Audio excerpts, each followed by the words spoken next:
안녕하세요. 여러분은 이번 월드컵에서 가장 돋보이는 나라가 어디라고 생각하시나요? 저는 아무래도 역시 첫 출전국임에도 불구하고 무적함대 스페인과 0대0으로 비기고 그 아르헨티나마저도 3대2로 엄청나게 고전하게 만든 카보베르데가 아닐까 싶은데요. 그런데 이런 카보베르데가 사실 굉장히 암울한 과거를 가지고 있다는 사실 알고 계셨나요? 그래서 오늘은 이것에 대해서 말씀드리도록 하겠습니다. 먼저 이 카보베르데는 사실 15세기 포르투갈이 발견하기 전까지는 척박하기 때문에 아무도 살지 않던 무인도였습니다. 하지만 포르투갈은 이 쓸모없는 땅에서 하나를 발견했죠. 바로 위치입니다.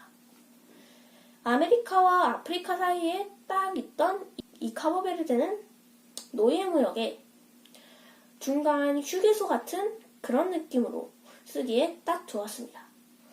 하지만 애초에 포르투갈이 노예무역을 위해서 만들었던 인위적인 섬이었던 만큼 노예무역이 시들해지자 이 섬 역시 점점 쓸 가치가 없어졌습니다. 남은 사람들은 포르투갈인들과 노예들 그리고 그 후손들이었는데 문제는 농사도 안 되는 땅에서 비가 안 오면 사람들은 굶어 죽고 그런 일이 200년 동안 반복되는 데다가 1774년 한 번의 가뭄으로 무려 2만 명이 죽어나갔고 18세기와 19세기 사이에 큰 가뭄들을 합치면 무려 희생자가 10만 명 정도 됩니다.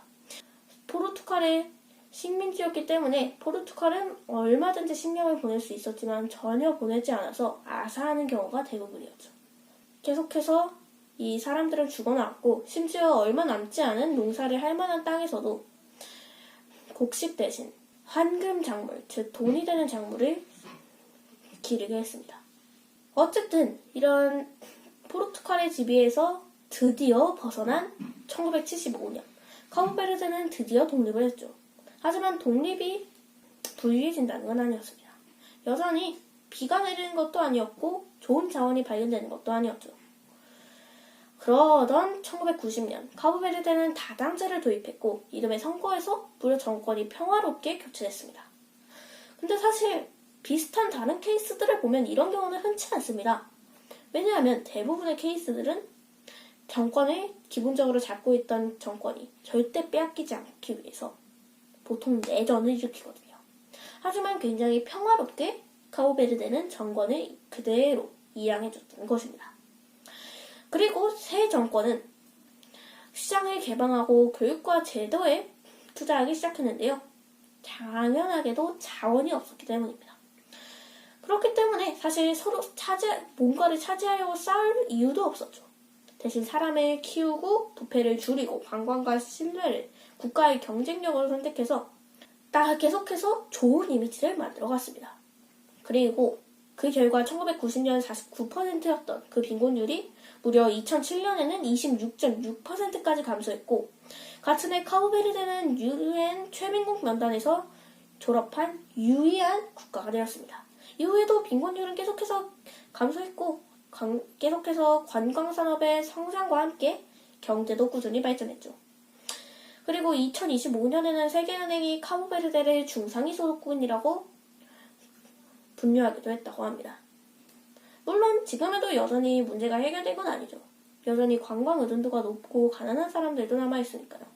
하지만 이제 국민 넷 중 한 명이 죽고 계속해서 아사하던 그 카보베르데는 이제 드디어 거의 잘 사는 나라로 성장하기 시작했습니다.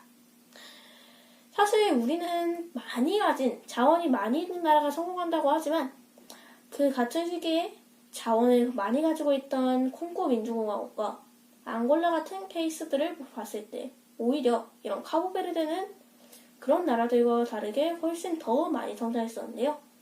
그래서 저는 이렇게 카보베르데가 아무런 자원이 없다는 그 약점이 오히려 장점이 돼서 평화롭게 정권을 이어가고 평화롭게 싸우지 않고 결국에는 이렇게 지금은 잘 사는 나라가 되는데 저도 이렇게 지금은 공부를 잘 못해서 가진 지식이 없을지라도 계속해서 공부를 쌓아나가서 꼭 이 우리나라에 도움되는 사람이 될 수 있도록 해야겠다는 생각이 들었습니다. 감사합니다.